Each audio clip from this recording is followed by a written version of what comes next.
Hey there, welcome into the College Basketball Bracket Science YouTube channel and podcast network.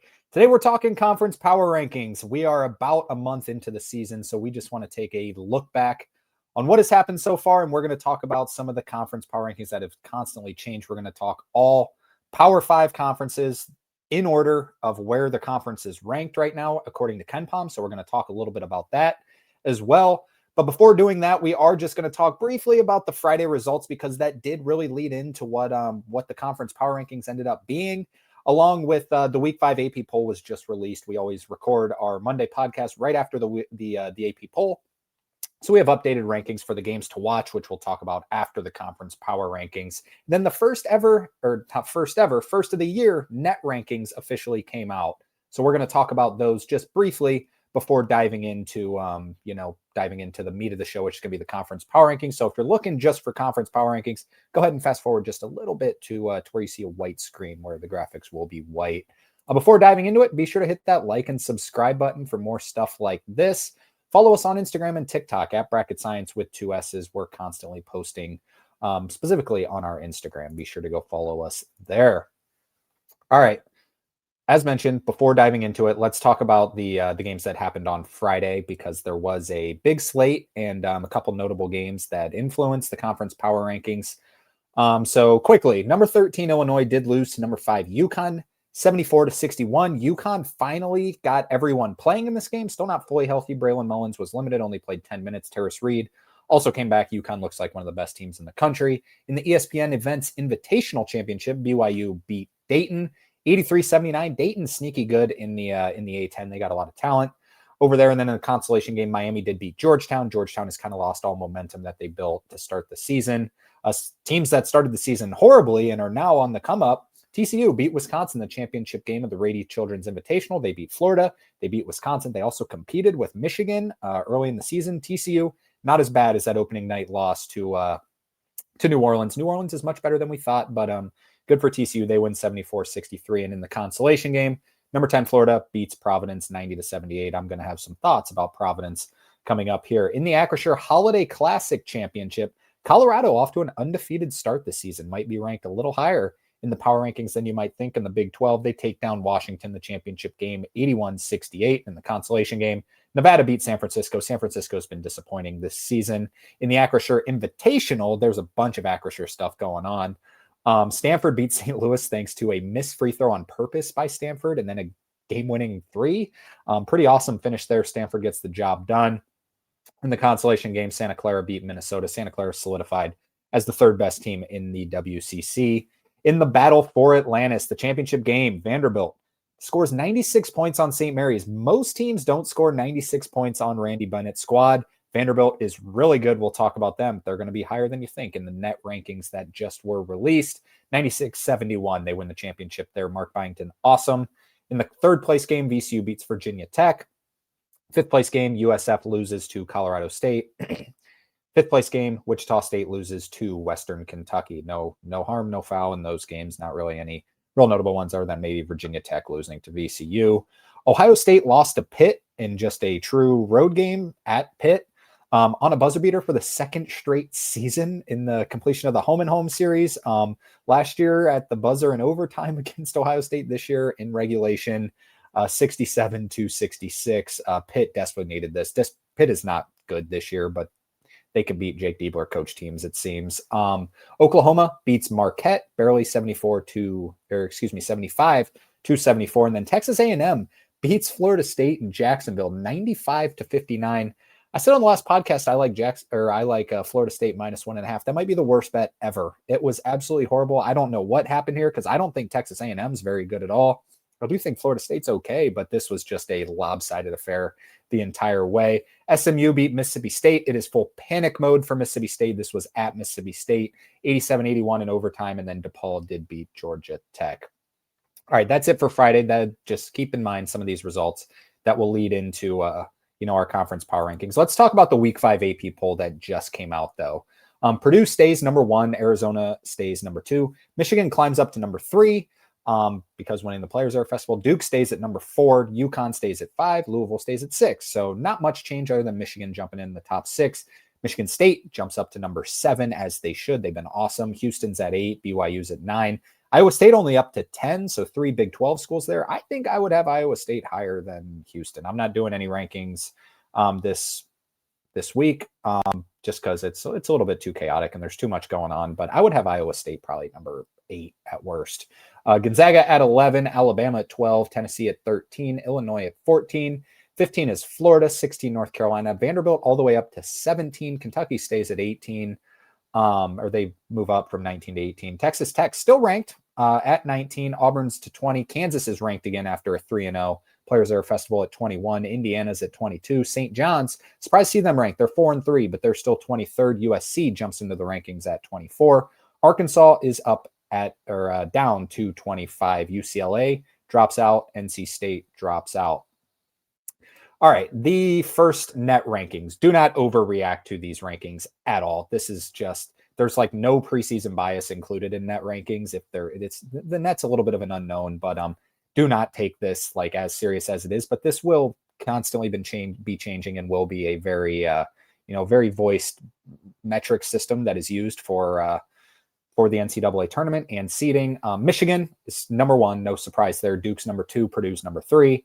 Vanderbilt is number 4. Vanderbilt off to a really good start to the season. They are beating everyone badly.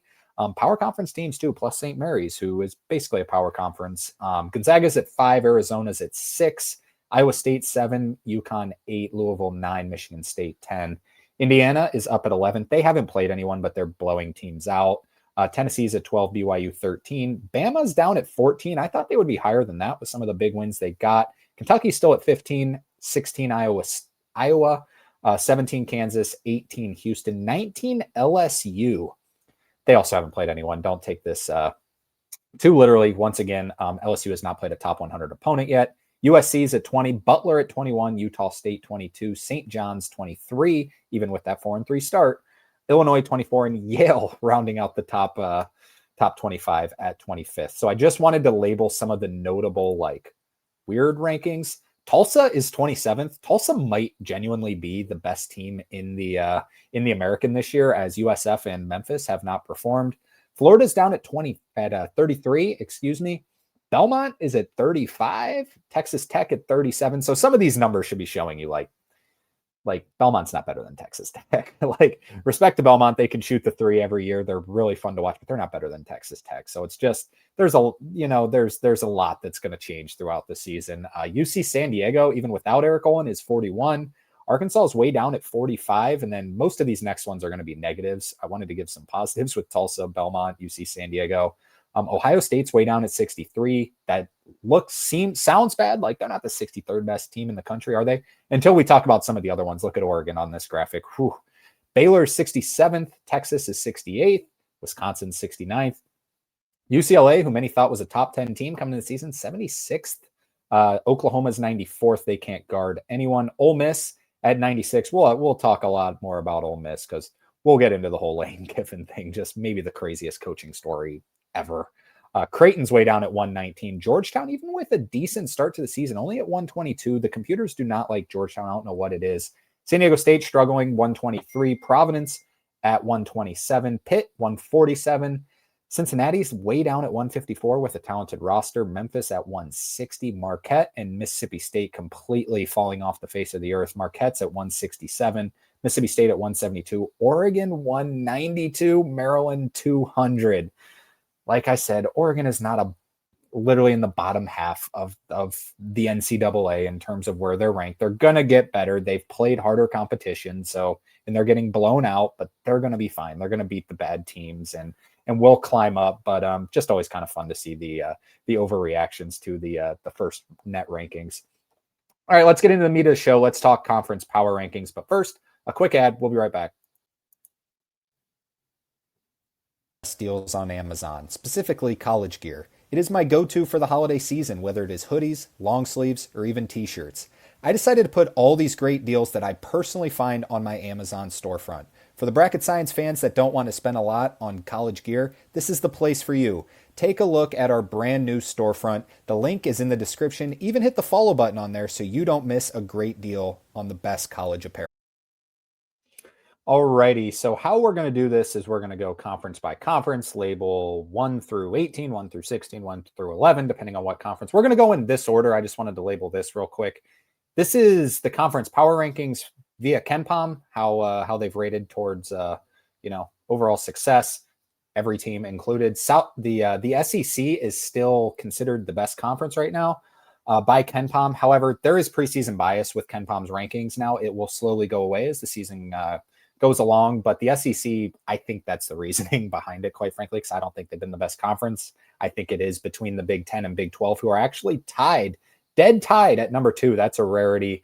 I'm under the I think the Big 10 has been the best conference. I understand the bottom feeders of the Big 10 are worse, but they have more teams as well, so there's a better chance of getting better, higher end talent and way better teams and way worse teams. So take that as you will. The Big 12 will be at number 3, or tied for second, I guess. ACC will be at number 4, Big East 5, and then just rounding out, we're not going to talk about these conferences until our next show.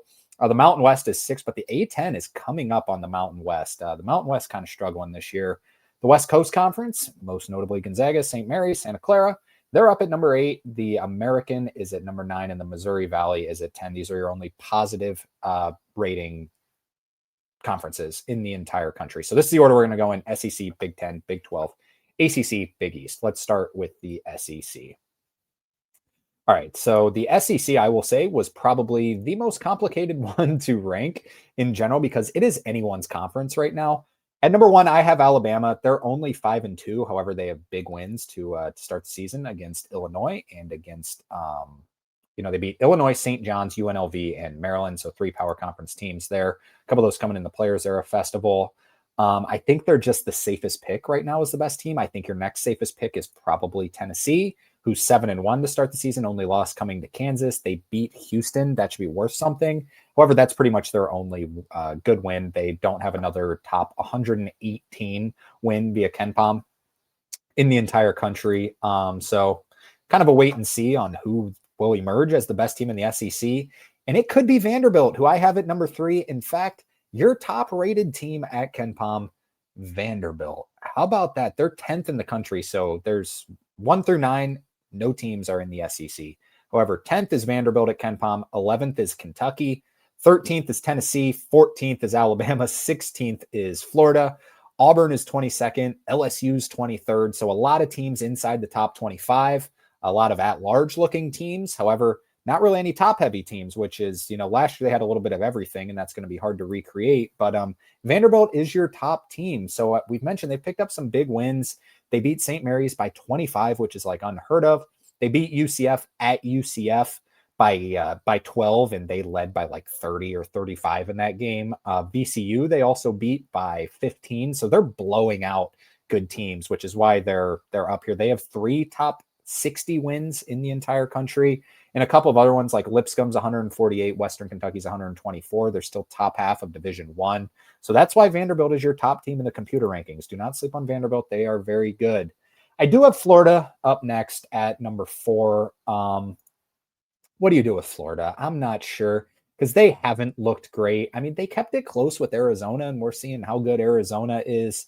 They do still have 3 top 82 wins in the country with a win against Florida State, a win against Miami, Florida, and a win against Providence. So take that as you will. I know they're not spectacular teams. Miami, Florida is your best one. They're ranked 46th at KenPom, and then they do have the loss to TCU. But I'm still kind of just giving them a little bit of the benefit of the doubt. And quite frankly, it's just because the teams below them also really haven't impressed, starting with Kentucky, who their best win in the entire season is 208th ranked Valparaiso at KenPom. Now they've played number 9 ranked Louisville.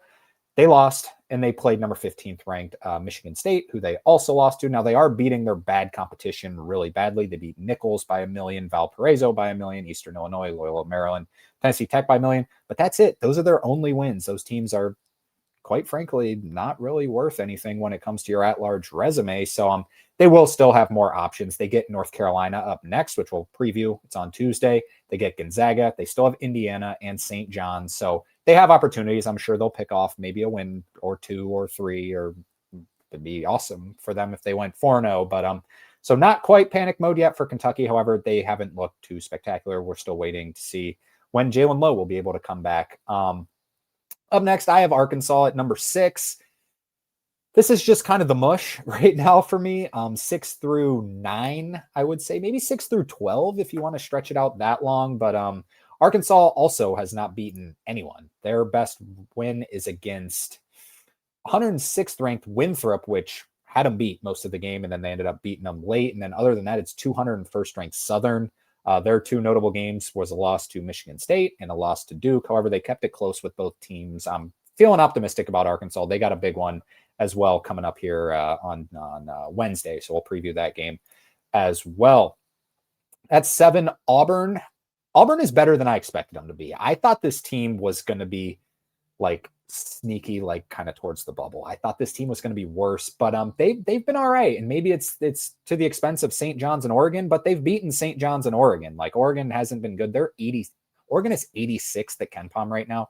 Talked about them. What are they, 190 or something in the net? St. John's has also struggled to start the season, but Auburn's only losses are to two of the best teams in the country with Michigan and Houston. Auburn is up there, and we'll see what they can be come SEC play. I got Missouri at number 8. I think Missouri's really good. However, they just haven't played anyone.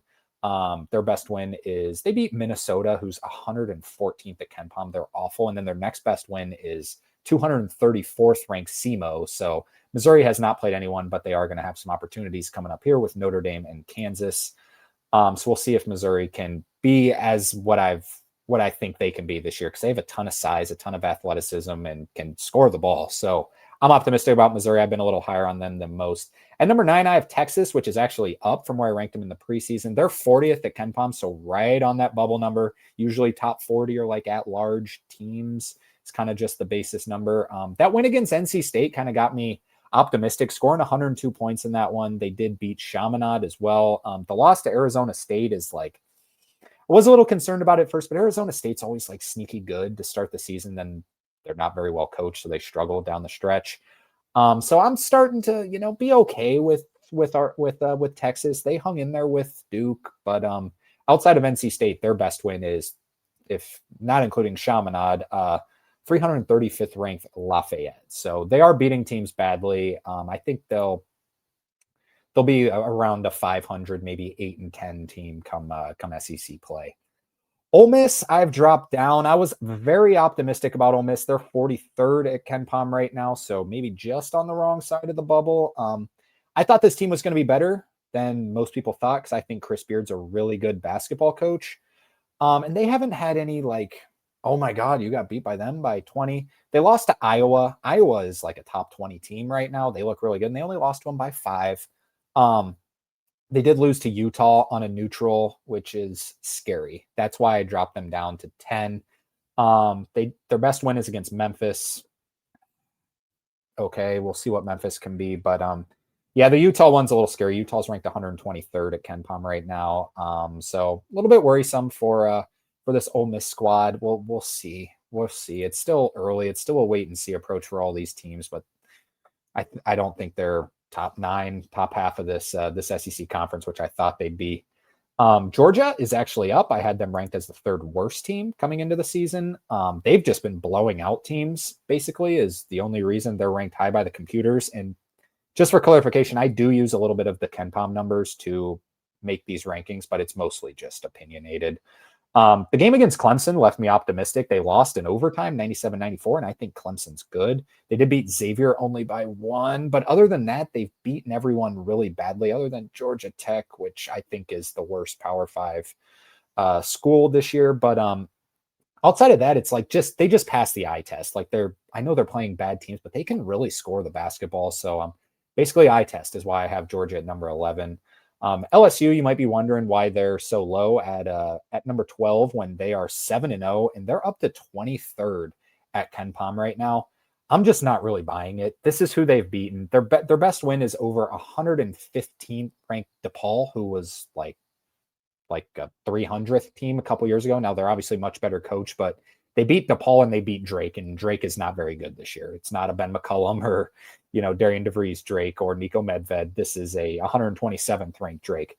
Outside of that, they did beat New Orleans, which I guess not everyone can say.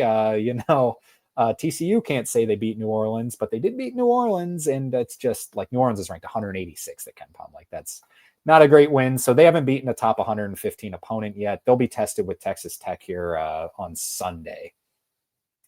Next up, Texas A&M. This is a team I'm going to probably just continuously rank a little bit lower. They're 47th at Ken Palm right now. I just don't buy the roster construction at all. Now, with that being said, they have actually been like okay.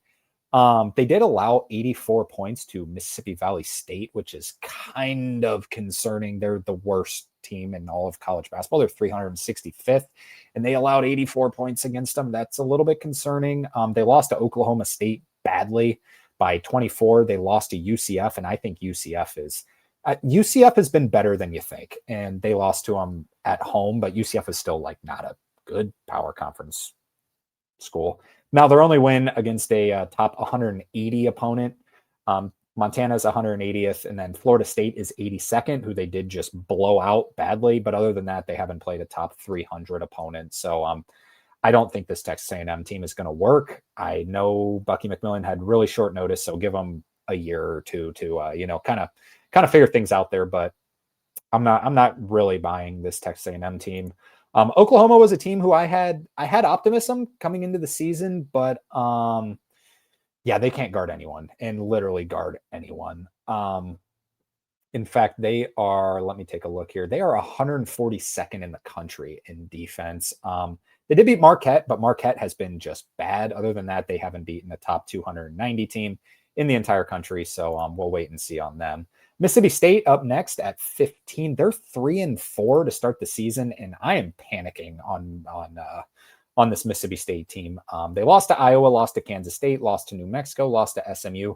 No horrible losses. New Mexico's outside of the top 100, but their best win is also against New Orleans, who took them to overtime, 81-78. I'm pressing the panic button. They go to Georgia Tech on Wednesday. If they lose that game, it is press the panic button as fast as you can. Georgia Tech is not good. Then they play San Francisco, who also hasn't been good to start the season, and Utah. Bunch of games where it's like, you better not lose these if you're Mississippi State. And then they also get Memphis. So yikes, we'll see. And then South Carolina, just kind of by default, the last team. They're also ranked last at Ken Palm. Just not enough money there. They've lost to Butler, lost to Northwestern, don't have a win inside the top 200 to start the season. So that is the SEC and kind of the reasoning behind it. Let's get through this a little bit quicker. Let's move on to the Big Ten, where now we got 18 teams to talk about. And yes, I do have Michigan at number 1. I don't have Purdue. It's 1A, 1B, whatever you want to do. I'm not just going off of the domination that happened at the Players Air Festival, which is obviously great for Michigan, but it's just they're number 1 ranked. We talked about this on the last podcast. They're ranked number 1 in defensive efficiency, and Dusty May's he's not a bad defensive coach, but he's not known for his defense, and they're putting up points like crazy. That's scary. That is scary for the rest of the Big Ten and the rest of the country. I think this Michigan team, if their defense is that good, they're going to score the ball under Dusty's scheme. That's scary. They are projected to win the Big Ten via Ken Palm. They are, I believe, the favorite to win the national championship now. So that's why I just have them at number 1. Then Purdue at number 2. No surprise there. They've been awesome. Michigan State has also been awesome. I mean, what else can you say about Tom Izzo? Just a fantastic basketball coach. Illinois at number 4. Their lone losses coming to, I'm sorry, we're not going to spend much time talking about Michigan, Purdue, and Michigan State because they're just awesome. That's all you can really say about them.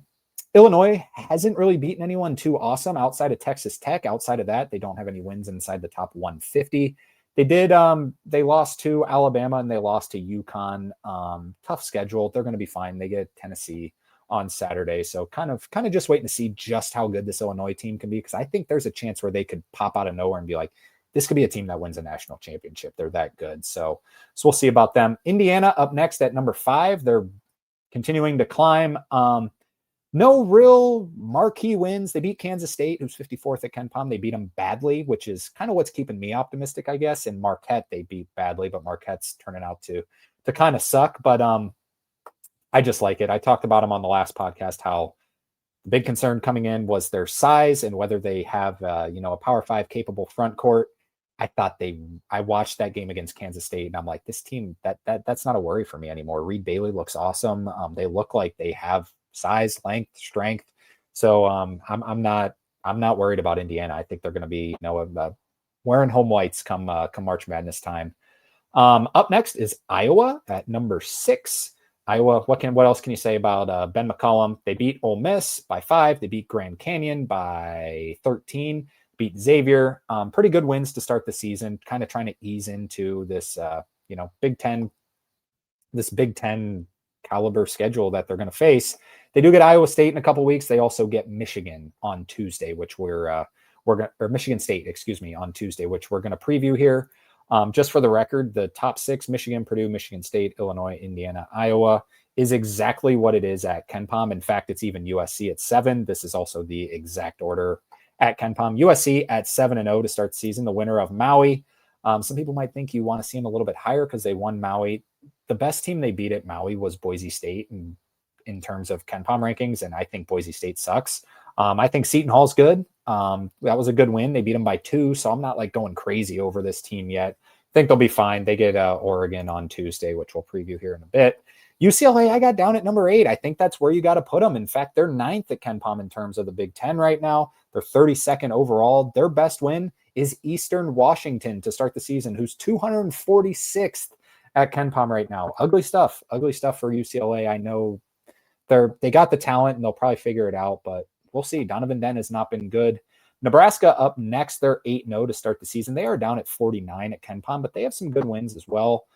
Kansas State, New Mexico, Oklahoma, 3, solid programs to beat in your first 8 games. So Nebraska, I'm optimistic about. Wisconsin, I got at number 10. They're actually your 8th ranked team via KenPom. They're 27th in the country over at KenPom. They beat Providence, and they beat Providence badly, which boosted their ranking a little bit. They did lose to BYU badly, and then they lost to TCU. I don't know what to think about this Wisconsin team quite yet. I think they're going to hover from anywhere from like 7 to maybe 6. Maybe they can climb top 6 to like 11 in the Big Ten this season. I think they're going to be fine, but just kind of got some things some kinks to work out over there. 11, Washington. This is going to be a bubble team, in my opinion, the entire way. Their best win is 103rd ranked Nevada. Haven't really beaten anyone. They lost to Baylor. They lost to Colorado. We'll see. They're going to have a decent Big Ten play. At 12, I got Ohio State. They're 33rd in the country via KenPom right now. I don't like the coach. I don't think Jake Diebler is going to be the guy for the future. I wouldn't be surprised if they start the coaching search towards the end of the season.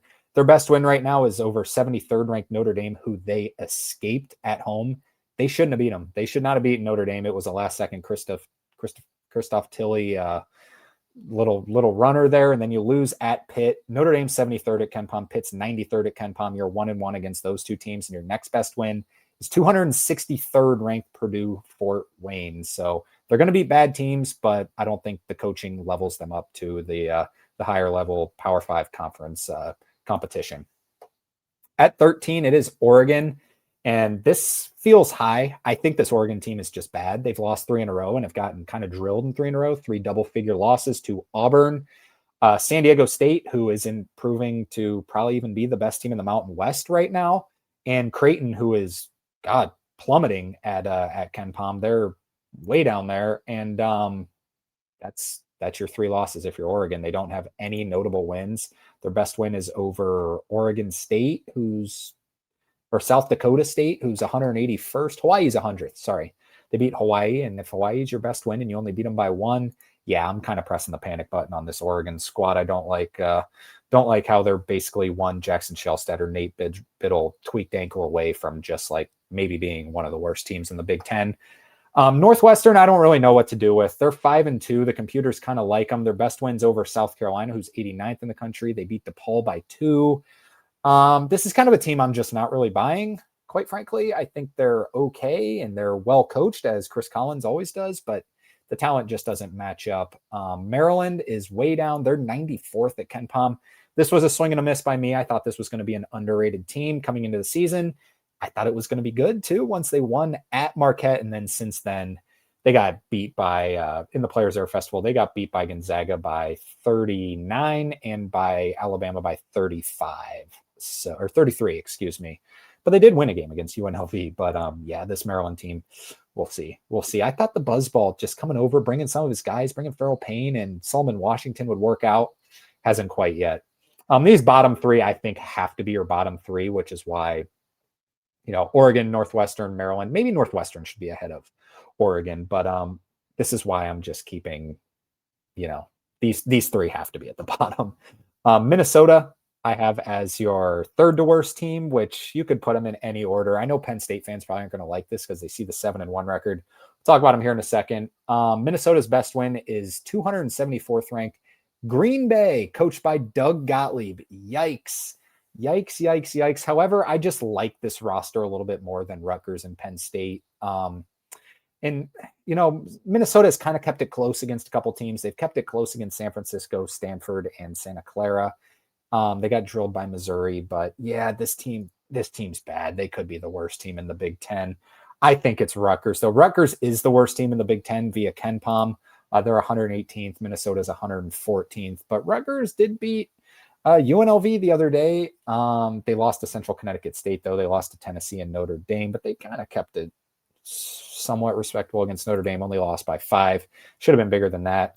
Penn State 7-1. Their best win is 183rd ranked Navy.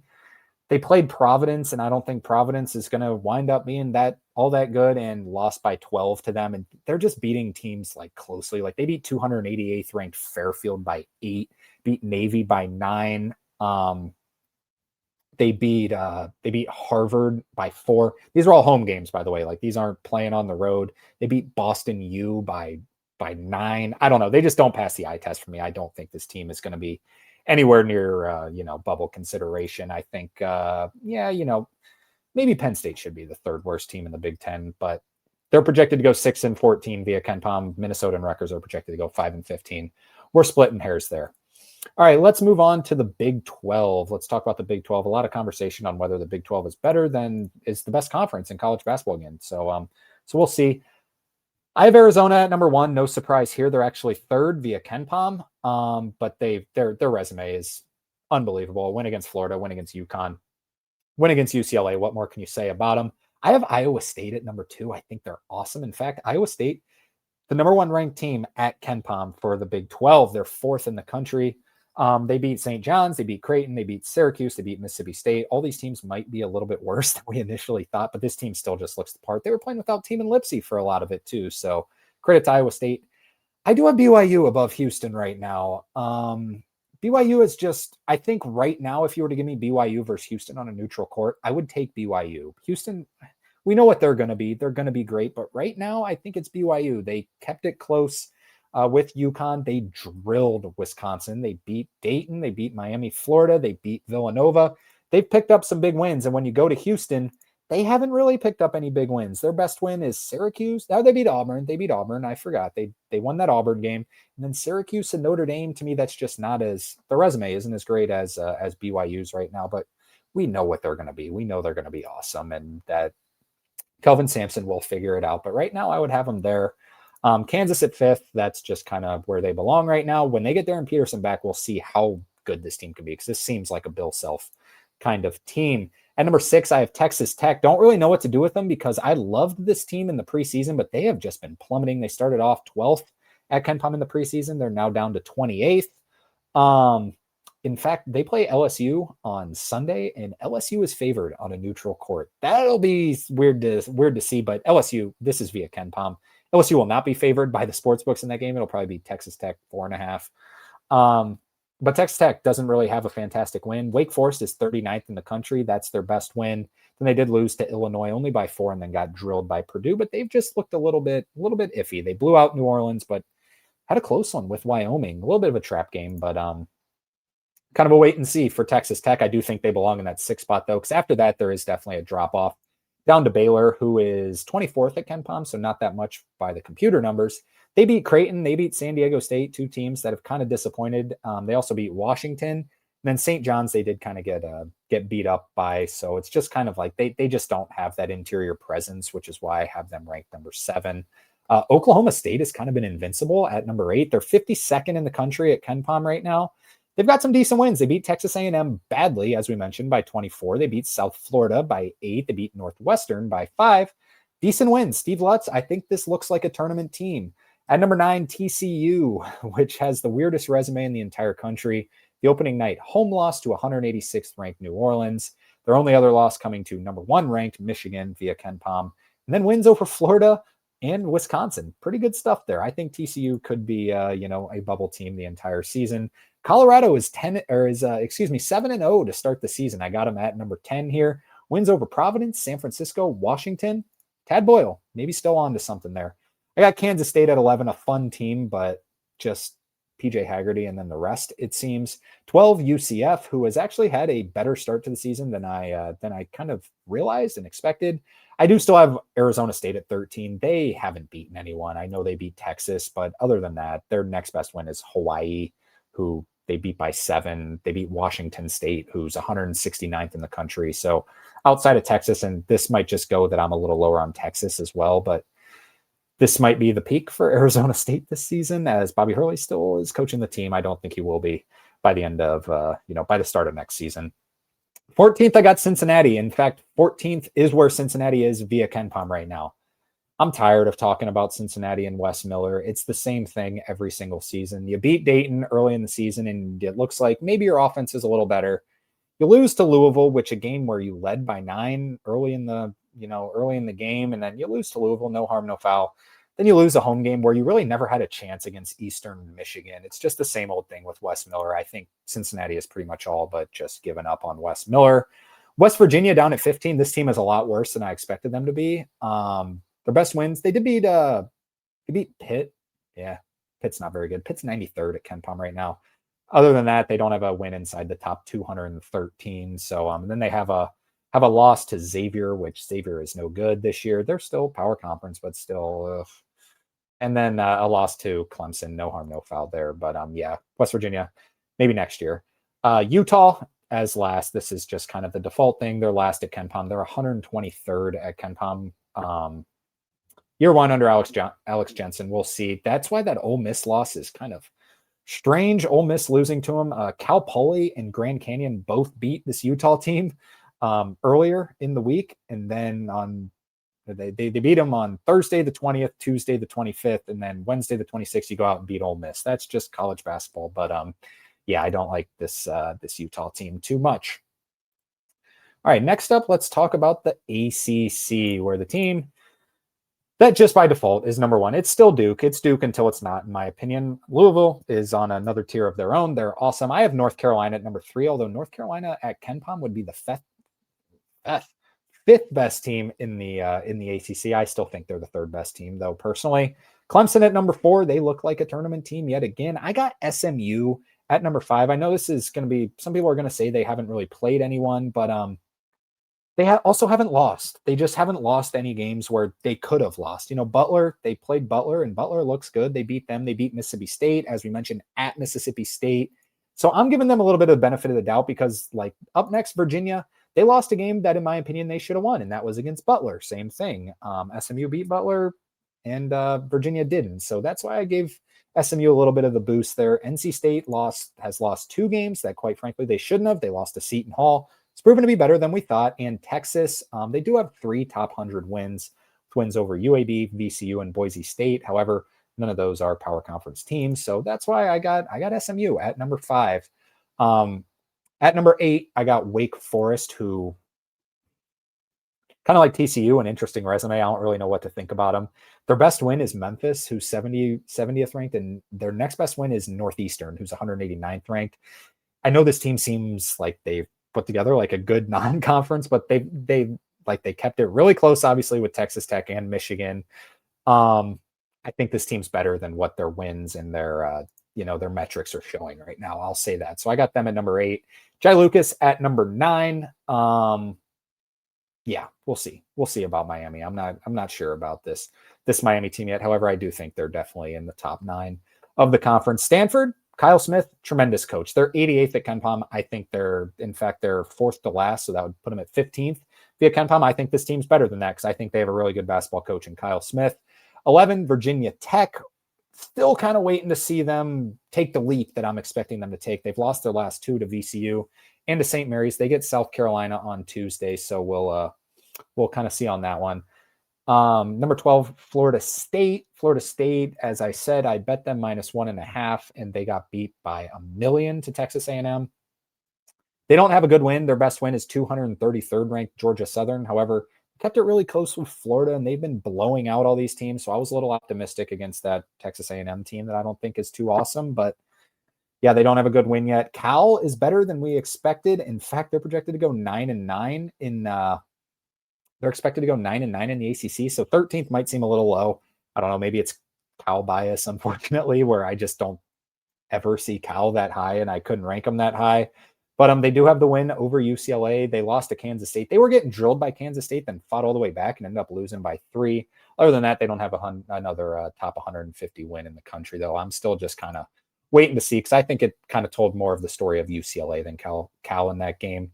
Notre Dame up next. I'm just tired of this whole overrate them in the preseason because they have talent, and I did it. I did it again, and they just never perform. Syracuse, I think this will be the last season under Coach Red Autry, unfortunately for him. They showed heart against Houston, lost in overtime, got drilled by Kansas, got drilled by Iowa State. I know the game against Kansas, only an 11-point victory, but it never felt like Syracuse was going to win. I got Pitt at 16. I think this Pitt team stinks, quite frankly. In fact, they're third to worst at KenPom right now, and then Boston College at 17 and Georgia Tech at 18. Pick who you want, but I think Georgia Tech's the worst team in the ACC, and honestly in all of conference play, or power conference play, excuse me. All right, let's talk about the Big East.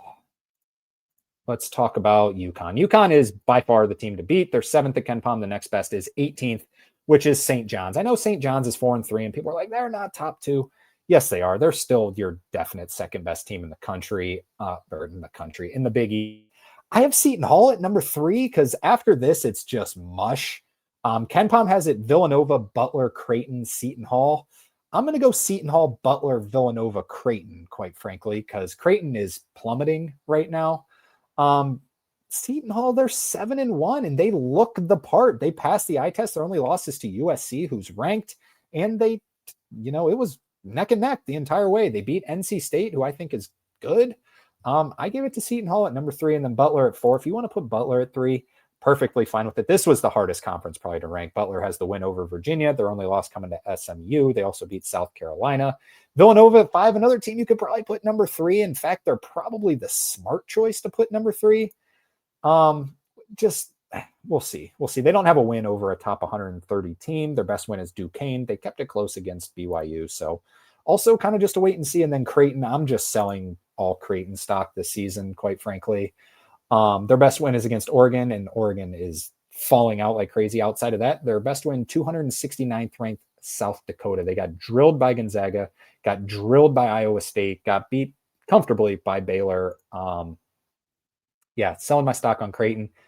Also selling my stock on Georgetown. Georgetown is actually your second worst ranked team via KenPom. They're 87th in the country. They're projected to be second to last via KenPom. I'm not quite sure why. They have the win over Clemson. The win at Maryland. I guess that win at Maryland is just not seeming as good of a win as it was.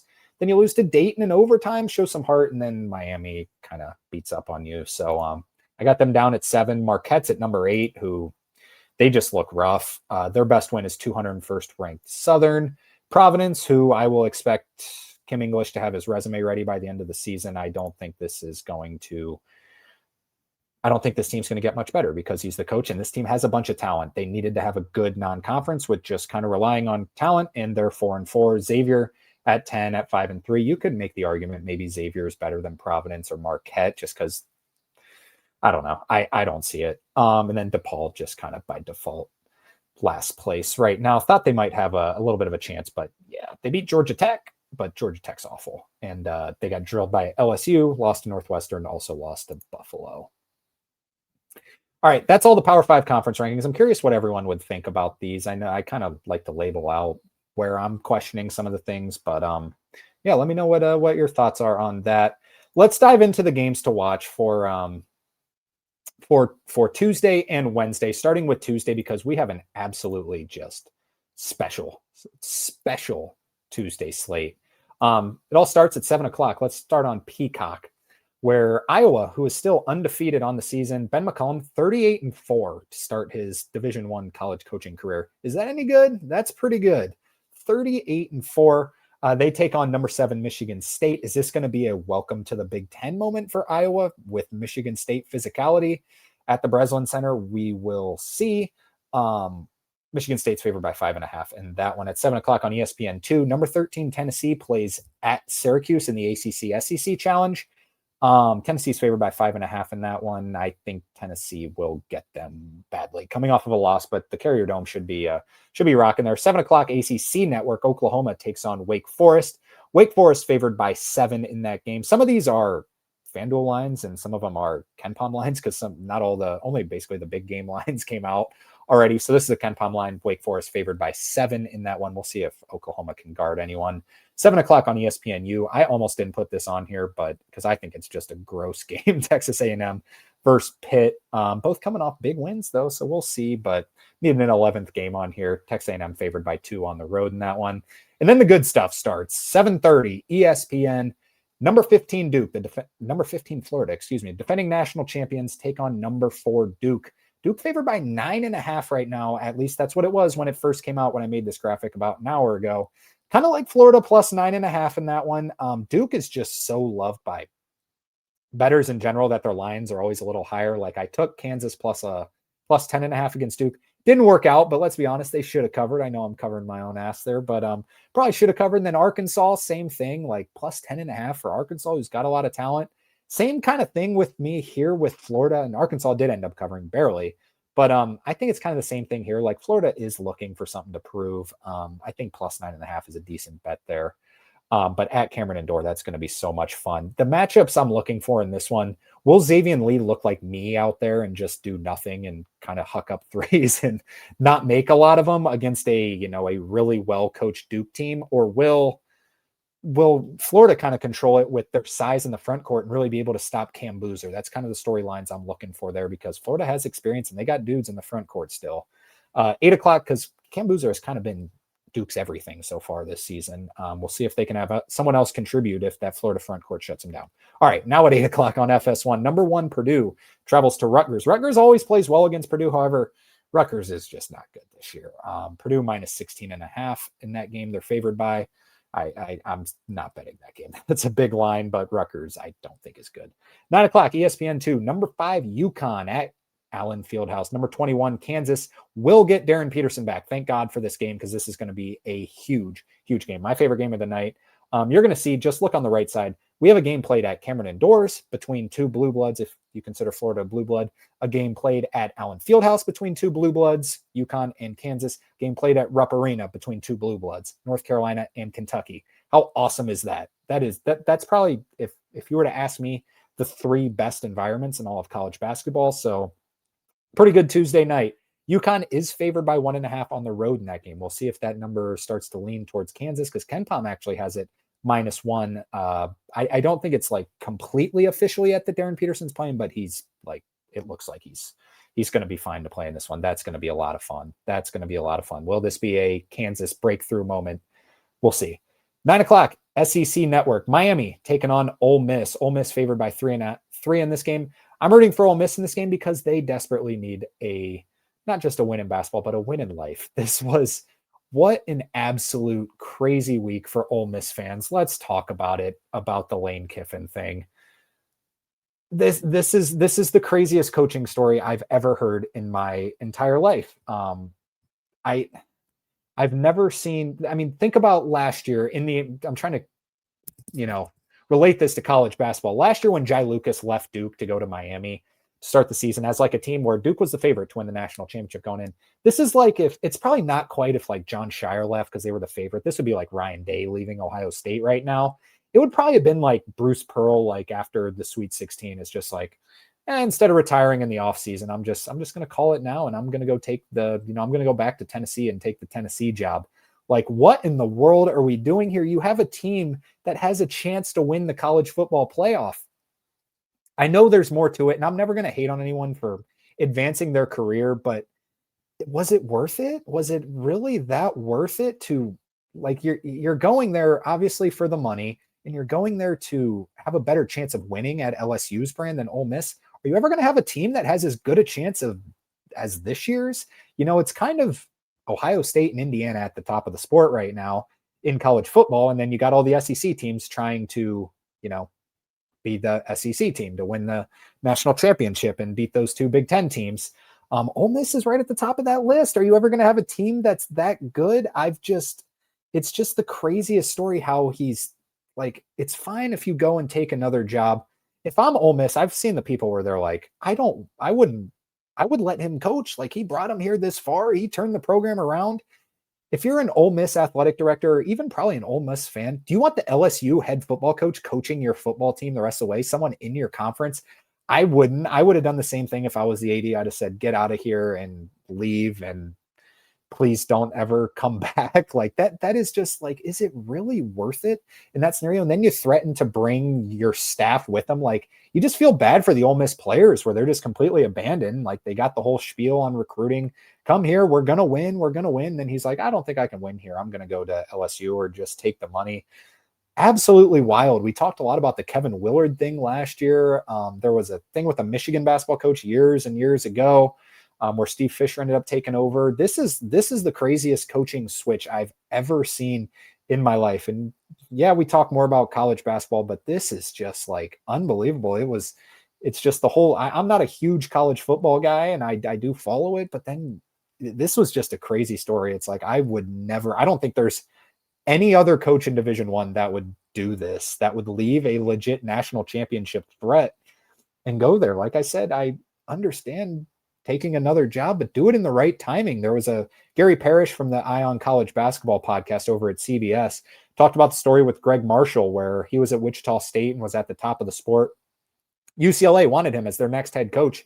He's like, I'm not going to do that. That's not fair to my players in the postseason. Like, they wanted him to leave in the postseason. He's like, I'm not even talking to you till the end of the season. Like, if you want me, then if you think I'm the guy, go, we'll wait till the end of the regular season, or to the end of the postseason, excuse me. This is just ugly stuff. I hope Ole Miss, out of spite, goes and wins some games in the college football playoff, because this is just, you just feel bad for those kids, feel bad for the fan base, let alone their college basketball team hasn't been doing too spectacular, but they do get a game against Miami. All right, enough. We didn't want to dive too deep into Lane Kiffin, because that's just like, oh my God. 9 o'clock, ESPNU, Missouri favored by 1.5 over Notre Dame. We talked about Missouri not really playing anyone. First true test here at Notre Dame. 9:30 on ESPN, number 16, North Carolina, and number 18, Kentucky. Kentucky's favored by 8.5 in that one. That feels like way too many points, especially for North Carolina's size. I'm going to make a bold pick here. I think North Carolina beats them. If you can get them at plus 300 on the money line or something, isn't that what it would probably be, 260 or so with an 8.5 point spread? I kind of like that. I think North Carolina's positional size. I think Kentucky is really going to miss Jaden Quaintance not being able to play in this game against this North Carolina front court. Then at 10 o'clock on FS1, number 24, now ranked USC, favored by 5 over Oregon, who Oregon desperately needs a victory. 10 o'clock FS1. Then on Wednesday, so I guess we probably should mention, let's go back to this graphic. It is the start of Big Ten play, if you haven't picked up on that already. The Big Ten is starting their season very early on December 2nd. On Wednesday, number 6, Louisville goes to Bud Walton, and number 25, Arkansas. Louisville favored by 3 in that matchup, 7 o'clock ESPN. Then in the SEC ACC Challenge, Clemson goes to number 12, Alabama at 7 o'clock on ESPNU. Alabama favored by 8 in that game. I think they win by more than 8. 7 o'clock, Big Ten Network, number 22, Indiana goes to Minnesota. Indiana favored by 9 in that matchup. We'll see if they can continue their hot shooting in a away Big Ten environment. 9 o'clock, Big Ten Network, Northwestern at Wisconsin. Wisconsin favored by 7 in this game. Will they recover from their shaky, sort of start to the season for Wisconsin? We'll see. 9:15 ESPN, NC State versus number 20 Auburn. Auburn favored by 5 in that matchup. 9:15 on ESPNU. We got Virginia and Texas, two teams that might be somewhat towards the bubble this season. Texas favored by 4 in that one. 9:15 SEC Network, undefeated SMU goes to number 17 Vanderbilt, the best team in the SEC according to Ken Pom. Vanderbilt favored by 11 in that matchup. And then 11 o'clock on the Big Ten Network, UCLA needs it. They need it bad, and Washington also kind of needs it. UCLA at Washington. So a little West Coast theme here with Oregon and USC on Tuesday, UCLA, Washington on Wednesday. UCLA favored by 1 in that matchup. All right, it was a long podcast as we expected, talking about all the conferences and all the power rankings. Be sure to come back next week because we're going to lay out more of the, we're going to do every conference projected winners. So maybe some teams you'll see as 13, 14 seeds come March Madness. We'll also talk about the Gonzagas in the Mountain West because it's looking like Utah State is kind of going to be the team to beat in the Mountain West, although they did just escape Montana State. But we're going to talk about all that, so be sure to come back for that. Be sure to hit the like and subscribe button. Follow us on social media, Instagram, TikTok, at Bracket Science with 2 S's. Enjoy the Tuesday and Wednesday slate of hoops. Thursday, there's nothing good, and we'll be back on Friday to talk more ball. We'll see you then.